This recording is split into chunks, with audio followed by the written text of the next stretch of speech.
Hi, it's Nadira with Fresh Fire, and I want to thank you for joining us for another Wisdom Wednesday. How's your year going so far?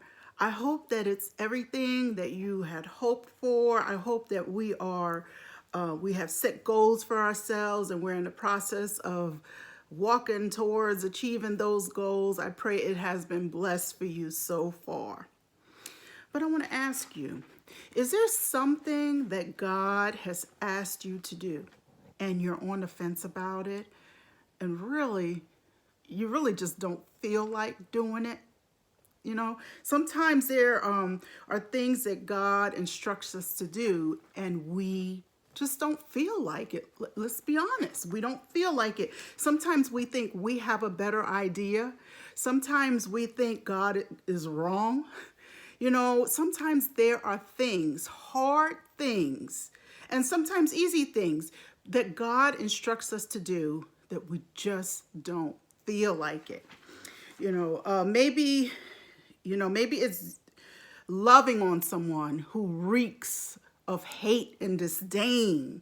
You hate to even be around that person because you could just feel the hate. Maybe it's that. Maybe it's doing things a little bit different in ministry. Maybe God is taking your ministry in a different direction, or it could be loving an unsaved husband who just works your nerves every chance he gets. Maybe it's submitting to that husband regardless. Whatever that thing is, maybe you just don't feel like it. You don't feel like doing it. So, in the book of 1 Samuel, chapter 15, it talks about King Saul and how God directed him to do something very specific. Take out the Amalekites, period. Don't keep their cattle, don't keep their women, destroy everything. And what did Saul do? He went and did what he wanted to do.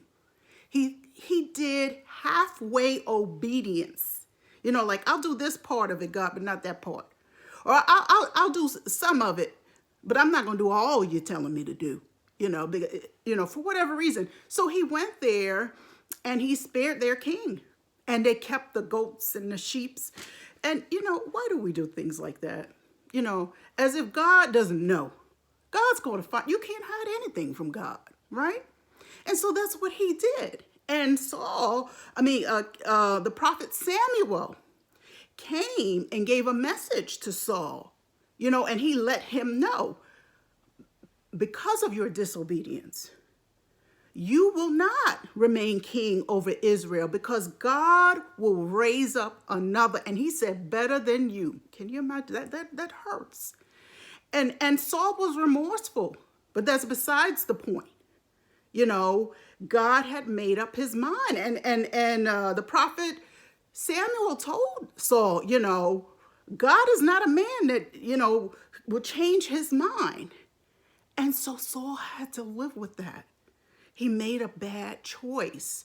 And, he chose to be partially obedient, which really is still flat out disobedience. For whatever reason, he did not do what God told him to do to a T. God was very specific. And, it's repeated throughout the chapter twice where God says God was sorry that he made Saul king of Israel. Can you imagine? I never want to be in that position where God is sorry that he put me in a position, or sorry that he gave me something because I started to lose my mind and become prideful. And let's strive not to be that way. Let's strive to make God proud. Let's strive to do exactly what he tells us to do. If he gives us specific instructions, we carry out those instructions to a T. I once heard a pastor say, feelings submit. And I love that. There's so much maturity there because it's acknowledging the fact that we are going to have feelings and we may not feel like doing what God is telling us to do. But listen, who are we going to follow? We're going to follow our feelings that change from time to time, or are we going to follow an all-knowing, sovereign, powerful God? And so she let us know that she had to go to say that, to remind, to get her feelings in alignment with what the Lord had for her to do and say. And that's what I strive for. And let's strive for that.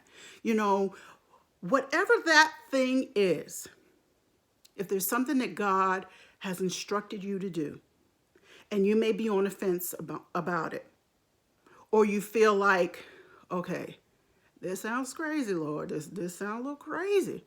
You know, we have to remember his ways are not our ways. His thoughts are not our thoughts. So whatever that thing is, if you're struggling with this and you don't feel like it, do it anyway. Do it anyway. Trust God. Let's get to the point of maturity where God can trust us to where he can say, Nadira, I want you to do this, and I want you to do it this way.